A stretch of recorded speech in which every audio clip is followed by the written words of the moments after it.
मत सोच कि तेरा सपना क्यों पूरा नहीं होता, हिम्मत वालों का इरादा कभी अधूरा नहीं होता। वेलकम एंड जय हिंद डियर फ्रेंड्स, मैं सौरभ यादव स्वागत करता हूं एक बार फिर से आपका अपने चैनल जॉन इंडियन डे पर। तो आज के इस वीडियो में हम डिस्कस करेंगे चुंबक से यानी कि मैग्नेट से टॉप क्वेश्चंस। ठीक है, इससे पहले मैं आपको एक वीडियो प्रोवाइड करा चुका हूं, दो वीडियोस में, इसलिए क्योंकि इस चैप्टर से क्वेश्चन आपका मस्ट है, बनता ही बनता है। दोनों वीडियोस को अच्छे तरीके से देख लो। अगर आपने वीडियोस नहीं देखा था तो नीचे डिस्क्रिप्शन में चेक करना, आपको प्लेलिस्ट की लिंक मिल जाएगी, वहाँ मैंने आपको कई चैप्टर्स की वीडियोस प्रोवाइड करा चुका हूँ। बहुत अच्छी वीडियो है और बहुत सारे के सारे क्वेश्चन है वो अच्छे हैं। ठीक है, तो देखो फर्स्ट क्वेश्चन आपका क्या बोल रहा है। सबसे पहला क्वेश्चन है, किसी स्थान पर पृथ्वी के चुंबकीय क्षेत्र के क्षैतिज तथा ऊर्ध्वाधर घटक बराबर है। क्या बोल रहा है, क्षैतिज यानी कि वर्टिकल और हॉरिजेंटल, जो वर्टिकल और हॉरिजेंटल जो आपके घटक हैं वो आपके बराबर है, क्षैतिज ऊर्ध्वाधर घटक आपके बराबर है, उस स्थान पर आपको नति कोण का मान पूछा है। ठीक है, तो होता क्या, आपका फॉर्मूला क्या होता है, v बराबर h tan थीटा। अब इसमें कंफ्यूज मत हो ना, क्योंकि यहाँ आप हो सकता है आपने पढ़ाओ बी से, इसे पढ़ाओ बी एच से, तो एक ही बात है, v बराबर h tan थीटा। ठीक है, तो जब आपकी v और h बराबर है तो मैं इसको भी h रख लेता हूँ, h बराबर h tan थीटा। अब देखो h से h कट गया, कितनी बार, एक बार, tan में tan थीटा बराबर एक, tan में कितनी वैल्यू होती है आपकी tan 45 की, तो थीटा बराबर कितना आ गया आपका 45। तो option number B is the right answer. ठीक है, बहुत अच्छे क्वेश्चन रखे हैं मैंने, थ्योरेटिकल यानी कि थ्योरेटिकल ही क्वेश्चन ज़्यादा बनते हैं। आपको एग्जाम में अगर पता नहीं हो तो बता दूँ मैं आपको, 25 में से आपके 5 क्वेश्चन जो होते हैं वो न्यूमेरिकल, इन न्यूमेरिकल्स में 3 जो न्यूमेरिकल होते हैं वो आपके फॉर्मूला बेस होते हैं, 2 आते हैं कंसेप्चुअल, जिनमें परसेंटेज वगैरह पूछ लेता है, या ये इतना परसेंट है तो अब कितना परसेंट हो जाएगा, ऐसे कुछ पूछ लेता है। लेकिन बाकी जो 20 क्वेश्चन है आपके वो आपको थ्योरेटिकल ही मिलने वाले हैं। तो थ्योरेटिकल क्वेश्चन कहीं से भी कुछ भी मिले, रट मारो सारो, कुछ छोड़ना नहीं है आपको। ठीक है, चलते हैं नेक्स्ट क्वेश्चन की ओर। तो देखो ये आपका नेक्स्ट क्वेश्चन है, क्या बोल रहा है, डोमेन किस पदार्थ में बनते हैं। ठीक है, ऑप्शन नंबर ए प्रतिचुंबकीय, ऑप्शन नंबर बी लोह चुंबकीय, ऑप्शन नंबर सी अनुचुंबकीय, ऑप्शन नंबर डी नॉनविद्युत। ठीक है, तो अगर डोमेन की बात करें तो डोमेन आपके बनते हैं लोह चुंबकीय में, ऑप्शन नंबर बी है वो आपका राइट आंसर हो जाएगा। नेक्स्ट क्वेश्चन क्या बोल रहा है, पृथ्वी के चुंबकीय ध्रुवों पर नति कोण का मान, जो पृथ्वी के चुंबकीय ध्रुव होते हैं उन पर नति कोण का मान कितना होता है। तो सर ध्रुवों पर नति कोण का मान आपका 90 डिग्री होता है, ऑप्शन नंबर डी आपका राइट आंसर हो जाएगा। जितने भी क्वेश्चन आपको करा रहा हूँ अच्छे तरीके से तैयार करते चलो। ठीक है, वीडियो नंबर फर्स्ट भी इसका जरूर देखना, क्योंकि उसमें भी आपको मैंने मोस्ट इंपोर्टेंट क्वेश्चन कराए हैं। चलते हैं नेक्स्ट क्वेश्चन की ओर। तो देखो आपका नेक्स्ट क्वेश्चन है, क्या बोल रहा है, पृथ्वी के क्षैतिज क्षेत्र वाले बिंदुओं को मिलाने वाली रेखा को कहते हैं, जो पृथ्वी के क्षैतिज क्षेत्र होते हैं उनको मिलाने वाली रेखा को क्या कहते हैं। ऑप्शन नंबर ए कह रहा है चुंबकीय यामोत्तर, ऑप्शन नंबर बी चुंबकीय अक्ष, ऑप्शन नंबर सी चुंबकीय रेखा, ऑप्शन नंबर डी चुंबकीय निरक्ष। ठीक है, तो अगर इसके आंसर की बात करें तो सर ऑप्शन नंबर डी आपका राइट आंसर हो जाएगा, कि पृथ्वी के क्षैतिज क्षेत्र को मिलाने वाले बिंदुओं को आप चुंबकीय निरक्ष बोलते हो। ठीक है, चुंबकीय निरक्ष।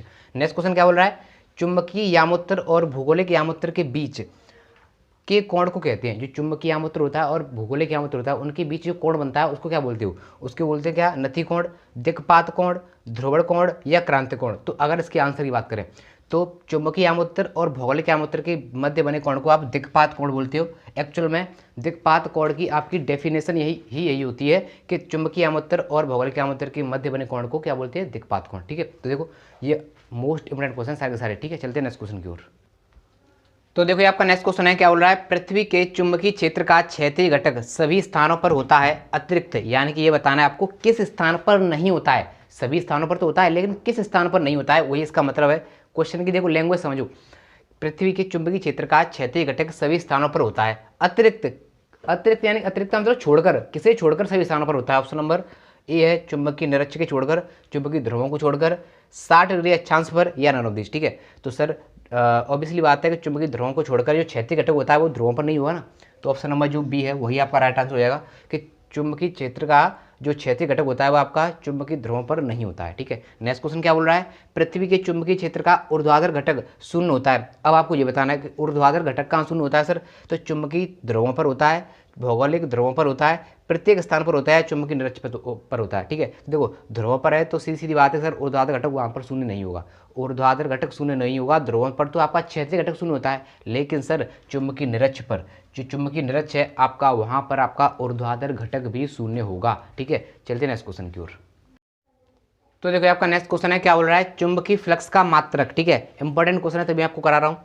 चुंबकीय फ्लक्स का मात्रक देखो कैसे निकालते हो, वैसे तो आपको याद होगा चुंबकीय फ्लक्स का मात्रक ऑप्शन नंबर सी जो है वो आपका राइट आंसर हो जाएगा, वेबर हो जाएगा। ठीक है, लेकिन सर ये आपका कभी कभी वेबर के रूप में नहीं आएगा, कभी कभी कैसे आएगा, जैसे फाई बराबर होता है आपका बी ए कॉस थीटा, ये तो थीटा तो लगाएंगे नहीं, तो बी यानी कि चुंबकीय क्षेत्र का मात्रक क्या होता है, न्यूटन प्रति एम्पियर इंटू मीटर इंटू ए क्या होता है आपका एरिया होता है, एरिया का मात्रक मीटर स्क्वायर होता है, तो मीटर स्क्वायर 1 मीटर से 1 मीटर चला जाएगा, यानी कितना आएगा, न्यूटन इंटू मीटर प्रति एम्पियर, यानी कि ये न्यूटन इंटू मीटर प्रति एम्पियर आपका वेबर के बराबर होता है। तो आपको ये भी याद रखना है, ठीक है, ज़रूरी नहीं है कि आपका वेबर पूछा है, ऐसे भी पूछा जा सकता है। तो ऑप्शन नंबर जो सी है वही आपका राइट आंसर हो जाएगा। नेक्स्ट क्वेश्चन क्या बोल रहा है, चुंबकीय क्षेत्र में रखे एक तार के लूप में से गुजरने वाला चुंबकीय फ्लक्स निर्भर नहीं करता, निर्भर करता है ये तो अलग बात है, लेकिन निर्भर नहीं करता वो पूछ रहा है कि लूप की आकृति पर, लूप की तीव्रता पर, लूप के क्षेत्रफल पर, या नन ऑफ दिस, ठीक है। तो सर अगर इसके आंसर की बात करें तो चुंबकीय क्षेत्र में रखे एक तार के लूप में से गुजरने वाला जो चुंबकीय फ्लक्स है वो निर्भर नहीं करता है तो लूप की आकृति पर। ऑप्शन नंबर जो ए है वही आपका राइट आंसर हो जाएगा, लूप की आकृति पर जो फ्लक्स है वो निर्भर नहीं करेगा। चलते हैं नेक्स्ट क्वेश्चन की ओर। तो देखो आपका नेक्स्ट क्वेश्चन है, क्या बोल रहा है, हेनरी प्रति मीटर का मात्रक, हेनरी प्रति मीटर किसका मात्रक है, सॉरी ठीक है, हेनरी प्रति मीटर है वो आपका मात्रक किसका ये बताना है, वैद्युशीलता का है, चुंबकशीलता का है, परावैद्युतांक का है, या नन ऑफ दिस, ठीक है। तो सर ये दोनों ऑप्शन तो किससे रखे गए आपसे, ये दोनों ऑप्शन जो कूलम का नियम पढ़ा है ये तो दोनों ऑप्शन वहाँ से, अगर आप वैसे भी सोचो तो ऑप्शन नंबर जो बी है वही आपका राइट आंसर हो जाएगा। बट याद भी रखना है आपको कि जो हेनरी प्रति मीटर है वो आपका चुंबकशीलता का मात्रक है, ठीक है। चुंबकशीलता आपका होता क्या है, म्यू नॉट होता है। तो देखो नेक्स्ट क्वेश्चन क्या बोल रहा है, प्रेरित वैद्युत धारा की दिशा का ज्ञान होता है। सर अब आप बोलोगे सर इसमें तो आ रहा है दिशा कि प्रेरित वैद्युत धारा, तो धारा की दिशा होती है सर, धारा तो अदिश राशि है। सर धारा अदिश राशि तो है वो इसलिए क्योंकि वो वेक्टर के नियमों का पालन नहीं करती, लेकिन इसका मतलब ये नहीं है कि उसमें डायरेक्शन नहीं है, ठीक है, डायरेक्शन है उसमें। तो प्रेरित वैद्युत धारा की जो दिशा होती है का ज्ञान कैसे होता है आपका, लेंज के नियम से होता है, बायो-सेवर्ट के नियम से होता है, बायो-सेवर्ट के नियम से। ऑप्शन नंबर जो दोनों सेम हो गए हैं तो सर यहाँ कुछ चेंज कर लो, आप यहाँ पर लिख लेना फैराडे का नियम, ठीक है। मैं तो आंसर बता रहा हूँ आपको, सही आंसर आपका नंबर ऑप्शन नंबर जो ए है वही आपका राइट आंसर हो जाएगा कि जो आपका प्रेरित धारा की दिशा आप लेंज के नियम से ज्ञात करते हो, ठीक है, लेंज के नियम से, ठीक है। ऑप्शन तो ये जाना नहीं, ये कुछ भी नहीं होता, ये कुछ भी नहीं है, बस लेंज के नियम पर आधारित है आपकी इसकी दिशा। चलते हैं नेक्स्ट क्वेश्चन की ओर। तो देखो आपका नेक्स्ट क्वेश्चन है, क्या बोल रहा है, एक कुंडली के लिए स्वप्रेरकत्व 2 मिली हेनरी है, ठीक है, उसमें वैद्युत धारा प्रवाह की दर 10⁻³ एम्पियर पर सेकंड है, इसे प्रेरित वैद्युत वाहक बल, प्रेरित वैद्युत वाहक बल क्या होता है आपका, ई होता है, ई बराबर माइनस का L/di/dt, ठीक है सर, इतना होता है ना फॉर्मूला। ये माइनस क्यों लगाया, ये आपको माइनस केवल दिशा बताता है, ठीक है।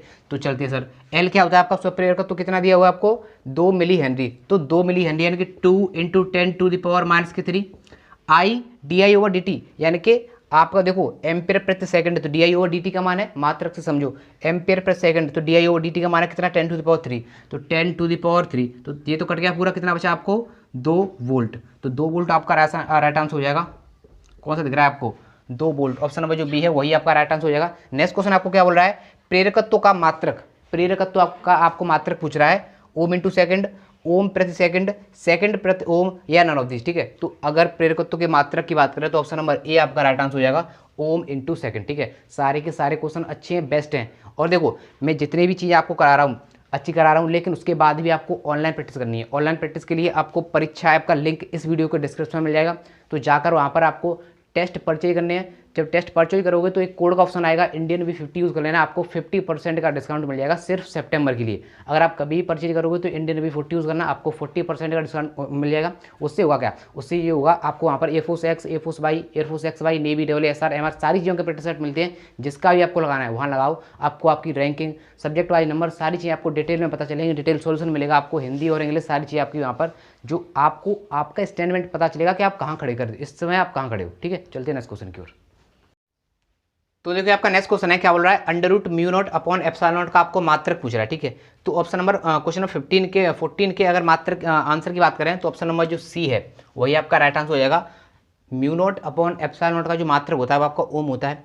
सेम क्वेश्चन नीचे इसमें पूछ रहा है आपका μ0 × ε0 का आपको मान पूछ रहा है। ये आपका लिखा क्या हुआ है, ये आपका लिखा है 1/√μ0 × ε0, ठीक है, बराबर सी होता है आपका। इतना आपको कंडीशन पड़ी होगी, अगर आपने वैद्युत चुम्बकीय वाला जो क्वेश्चन चैप्टर आपको पढ़ा है तो आपने ये चीज़ जरूर पढ़ी होगी। तो ये क्या होती है आपकी प्रकाश की चाल, तो ये किसके बराबर है, आपकी प्रकाश की चाल के बराबर है ही तो है। तो ये कितनी होती है आपकी 3 × 10⁸ मीटर पर सेकंड। तो ऑप्शन नंबर जो बी है वही आपका राइट आंसर हो जाएगा, ठीक है। चलते हैं नेक्स्ट क्वेश्चन की ओर। तो देखिए आपका नेक्स्ट क्वेश्चन है, क्या बोल रहा है, चुंबकीय क्षेत्र में v वेग से गतिमान, चुंबकीय क्षेत्र b है आपका, उसमें v वेग से गतिमान आवेश q पर लगने वाला आपको बल बताना है। ठीक है, ऑप्शन नंबर ए कह रहा है q upon V cross B, option number B कह रहा है b cross V, option number C कह रहा है q v cross b, option number D कह रहा है v q क्रॉस b। ठीक है, आपको इसमें से राइट आंसर बताना है। तो अगर इसके सही आंसर की बात करें तो चुंबकीय क्षेत्र में गतिमान आवेश जब v वेग से कोई आवेश गतिमान होता है तो उस पर आपका जो बल लगता है वो लगता है आपका option number C Q V cross B. ठीक है, नेक्स्ट क्वेश्चन क्या बोल रहा है, समान दिशा में समान वेग से गतिमान इलेक्ट्रॉन के पुंज की प्रकृति समान दिशा में समान वेग से, समान दिशा में एक दिशा भी समान है उसकी और उसका वेलोसिटी भी समान है, तब पूछा इलेक्ट्रॉन के पुंज की प्रकृति कैसी होगी, अभिसारी, समांतर, अपसारी या अनुदिश। ठीक है, तो इसकी जो पुंज की प्रकृति होती है वो आपकी होती है अपसारी, ऑप्शन नंबर जो बी है वही आपका राइट आंसर हो जाएगा। ठीक है, चलते हैं नेक्स्ट क्वेश्चन की ओर। तो देखो आपका नेक्स्ट क्वेश्चन है, क्या बोल रहा है, एक इलेक्ट्रॉन वैद्युत क्षेत्र में लंबवत प्रवेश करता है तब इलेक्ट्रॉन का पथ। नेक्स्ट क्वेश्चन बोल रहा है एक इलेक्ट्रॉन चुंबकीय क्षेत्र में प्रवेश करता है लंबवत। ठीक है, चुंबकीय क्षेत्र में कैसे प्रवेश कर रहा है, आपका लंबवत कर रहा है। ठीक है, लंबवत, दोनों में आपका लंबवत प्रवेश कर रहा है तब आपको पथ पूछा। ठीक है, देखो अगर आपने लास्ट वीडियो नहीं देखा तो उसे जाकर जरूर देख लेना, उसमें मैंने आपको ये सारी चीज़ें डिटेल में बताई हैं। ठीक है, कि चुंबकीय क्षेत्र में लंबवत प्रवेश करे तब, दिशा में प्रवेश करे तब, विपरीत दिशा में प्रवेश करे तब, लंबवत न करे किसी अन्य कोण पर करे तब, सारी चीज़ें मैंने आपको उसमें अच्छी तरीके से समझाई हैं, क्योंकि ये क्वेश्चन यहाँ से आपका बनता ही बनता है। ठीक है, तो देखो ये समझ लो कि चुंबकीय क्षेत्र में जब लंबवत जो आपका वैद्युत क्षेत्र है उसमें लंबवत प्रवेश करे तब आपका पथ कैसा होगा, और जब चुंबकीय क्षेत्र में जो आपका इलेक्ट्रॉन है वो लंबवत प्रवेश करे तब क्या होगा। ठीक है, तो देखो जब भी आपका इलेक्ट्रॉन वैद्युत क्षेत्र में लंबवत प्रवेश करे तो उसका पथ परवलयाकार होगा। याद रखना वैद्युत क्षेत्र में केवल दो पथ बनते हैं, एक तो सरल रेखा, एक परवलय। वैद्युत क्षेत्र में जो सरल रेखा बनता है वो आपका अगर इलेक्ट्रॉन क्षेत्र की दिशा में जाएगा, ठीक है, तो आपका सरल रेखा बनेगा, क्षेत्र की विपरीत दिशा में जाएगा तब आपका सरल रेखा बनेगा, अन्य किसी भी कंडीशन पर आपका परवलय ही बनेगा। तो क्वेश्चन नंबर 19 की अगर 18 के अगर आंसर की बात करें तो ऑप्शन नंबर ए आपका राइट आंसर हो जाएगा, किसका, 18 का। ठीक है, बाकी ध्यान रखना वैद्युत क्षेत्र में सरल रेखा और परवलय के अलावा कोई पथ नहीं बनेगा। ठीक है, इसके अलावा कोई पथ नहीं बनेगा। सरल रेखा कब बनेगा, जब दिशा में प्रवेश करे या विपरीत दिशा में प्रवेश करे, बाकी सब कंडीशन के लिए आपका परवलय ही रहने वाला है। ठीक है, नेक्स्ट क्वेश्चन में एक इलेक्ट्रॉन चुंबकीय क्षेत्र में लंबवत प्रवेश करता है तब, तो जब चुंबकीय क्षेत्र में लंबवत प्रवेश करता है तब आपका पथ होता है आपका कैसा, वृत्ताकार, ऑप्शन नंबर सी आपका राइट आंसर हो जाएगा। अगर दिशा में और विपरीत दिशा में प्रवेश करे चुंबकीय क्षेत्र में तो वही सरल रेखा, बाकी अगर लंबवत न होकर किसी अन्य कोण पर प्रवेश करे 30 पर 60 पर तो आपका होता है कुंडलीनुमा या हेलिकन। ठीक है, सारी चीज़ें आपको मैंने डिटेल में बताई थी उस वीडियो में। चुंबक से 101% आपके क्वेश्चन बनते हैं, तो इन दो वीडियोस को अच्छे से समझ लो, आपके मैं सोचता हूँ कि इनसे बाहर साथ नहीं जाएगा। ठीक है, चलते हैं नेक्स्ट क्वेश्चन की ओर। तो देखो आपका नेक्स्ट क्वेश्चन है, क्या कह रहा है, चुंबकीय क्षेत्र बी में के समांतर v चाल से गतिमान आवेश q पर चुंबकीय क्षेत्र के कारण लगने वाला बल, चुंबकीय क्षेत्र के कारण लगने वाले बल का मान आपको बताना है। क्यू वी बी होगा, क्यू एम अपॉन बी होगा, एम अपॉन क्यू बी होगा या जीरो होगा। ठीक है, सर क्या बोल रहा है, साइन थीटा आपने अगर पढ़ा है, एफ बराबर क्या होता है, ए बराबर Q V B sine theta होता है, तो साइन थीटा जब समांतर चल रहा है तो सर थीटा बराबर जीरो, जब थीटा बराबर जीरो तो बल कितना होगा, जीरो। तो ऑप्शन नंबर जो डी है वही आपका राइट आंसर हो जाएगा। ठीक है, तो देखो नेक्स्ट क्वेश्चन क्या बोल रहा है, अनुचुंबकीय पदार्थों की सापेक्षिक चुंबकशीलता का मान 0 होता है, लेस देन 1 होता है, ग्रेटर देन 1 होता है या डी 1 होता है। ठीक है, तो जो आपके अनुचुंबकीय पदार्थ होते हैं उनकी सापेक्षिक चुंबकशीलता का मान होता है आपका, वो होता है ग्रेटर देन 1, ऑप्शन नंबर जो सी है वही आपका राइट आंसर है। नेक्स्ट क्वेश्चन क्या बोल रहा है, वैद्युत चुंबक बनाने के लिए उचित धातु, यानी कि वैद्युत चुंबक है उसको आप बनाने के लिए उचित धातु कौन सी है इनमें से, नर्म लोहा, स्टील, निकल। ठीक है, तो इसका ऑप्शन नंबर सी, इसका भी option number C right answer है। तो निकल है वो आपकी वैद्युत चुंबक बनाने के लिए उचित धातु है। ठीक है, चलते हैं नेक्स्ट क्वेश्चन की ओर। तो देखो नेक्स्ट क्वेश्चन क्या बोल रहा है, लोहे के बंद बक्से के भीतर, ठीक है ध्यान से पढ़ना, लोहे के बंद बक्से के भीतर पृथ्वी का चुंबकीय क्षेत्र बाहर की अपेक्षा, एक लोहे का कोई बक्सा है उसके अंदर जो चुंबकीय क्षेत्र होगा बाहर की अपेक्षा कितना होगा, अधिक होगा, बाहर से ज़्यादा होगा, अंदर बाहर और अंदर समान रहेगा, या अंदर कम होगा बाहर ज़्यादा होगा। तो सर ऑप्शन नंबर जो सी है वही आपका राइट आंसर हो जाएगा, बक्से के भीतर होगा वो बाहर की अपेक्षा कम होगा चुंबकीय क्षेत्र। ठीक है, नेक्स्ट क्वेश्चन क्या बोल रहा है, चुंबकीय आघूर्ण का मान, चुंबकीय आघूर्ण का मात्रक, ठीक है मान नहीं मात्रक पूछ रहा है, चुंबकीय आघूर्ण का मात्रक होता है आपका ampere into metre square, ampere into metre square. कहाँ से आया ये आपका, होता क्या है, एम बराबर आई एन ए होता है ना, आई एन ए, तो ये तो एन तो आपकी फेरों की संख्या होती है, एन क्या होता है आपकी फेरों की संख्या होती है, आई एम्पेयर, ए आपका क्षेत्रफल होता है तो मीटर स्क्वायर, ऑप्शन नंबर जो ए है वही आपका राइट आंसर हो गया। चलते हैं नेक्स्ट क्वेश्चन की ओर।